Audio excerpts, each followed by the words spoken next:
வணக்கம். இன்னைக்கு நம்ம எக்ஸாக்ஸ்பெடிஷன்ஸ்ல ரெஜிஸ்டர் பண்ண யூசர் எப்படி லாகின் பண்ணுறது அப்படின்னு பார்க்குறோம். எக்ஸாக்ஸ்பெடிஷன்.in அப்படின்னு கூகுள் ப்ரௌசரில் கொடுத்தீங்க அப்படின்னா இந்த மாதிரி ஒரு விண்டோ விசிபிள் ஆகும். இதில் போய்ட்டு உங்களோட மெயில் ஐடியை ஸ்பேஸ் இல்லாமல் கொடுங்க கரெக்டாக.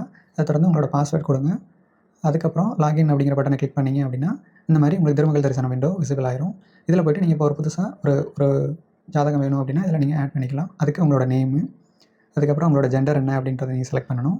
அதுக்கப்புறம் உங்களோட டேட் ஆஃப் பர்த் என்ன அப்படிங்கிறத செலக்ட் பண்ணணும். Date, month, year. அதுக்கப்புறம் அந்த செட் அப்படிங்கிற பட்டனை கிளிக் பண்ணணும். அதை கிளிக் பண்ணிட்டீங்க அப்படின்னா உங்களோட டேட் ஆஃப் பர்த் வந்து செட் ஆயிரும். அதை தொடர்ந்து உங்களோட டைம் ஆஃப் பர்த் என்ன டைமில் பிறந்தாங்க அப்படிங்கிறத செட் பண்ணணும்.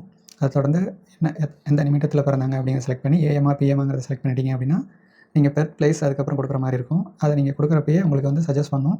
அதை நீங்கள் செலக்ட் பண்ணினா மட்டும் போதும். அதை தொடர்ந்து சேவ் ஹாரோஸ்கோப் அப்படிங்கிற பட்டனை கிளிக் பண்ணிங்க அப்படின்னா உங்களோட ஜாதகம் சேவ் ஆயிரும். இதில் வந்து நீங்கள் ஜாதகங்கள் அப்படிங்கிற இடத்துல போய்ட்டு இந்த சேவ் பண்ண ஜாதகங்களை நீங்கள் பார்த்து